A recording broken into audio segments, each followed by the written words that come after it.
আলহামদুলিল্লাহি রাব্বিল আলামিন আসসালাতু ওয়াসসালামু আলা রাসূলিল কারীম ওয়া আলা আলিহি ওয়া আসহাবিহি আজমাইন قال الله تعالى في كلامه المجيد واعتصموا بحبل الله جميعا ولا تفرقوا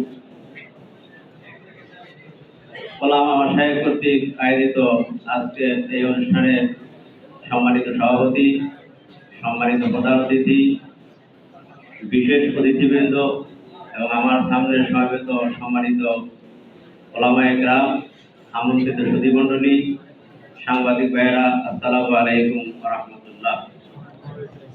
ইতিমধ্যে আমরা অনেক কথা শুনেছি, সকল কথাই আমাদের প্রয়োজন ছিল। সময় যেহেতু কম, বলার অনেক ছিল কিন্তু বলা যাবে না।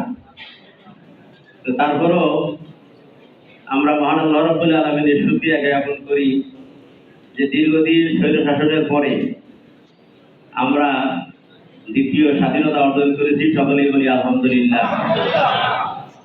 এবং এই শাহাদাতে, এই স্বাধীনতা অর্জনের পিছনে 2009 থেকে আরম্ভ করে 5ই আগস্ট পর্যন্ত যে সমস্ত লোকজন শাহাদাত বরণ করেছেন, শহীদ হয়েছেন, সকলের আত্মার মাগফিরাত কামনা করি। যারা আহত হয়েছে তাদের জন্য আমরা দোয়া করি। সর্বোপরি আমাদের হয়তো জানা আছে যে আমরা আজকে যেই মসজিদের ভিতরে মাহফিল করতেছি, এখানেও কিন্তু একটা ঘটনা ঘটেছিল 2019 সালে।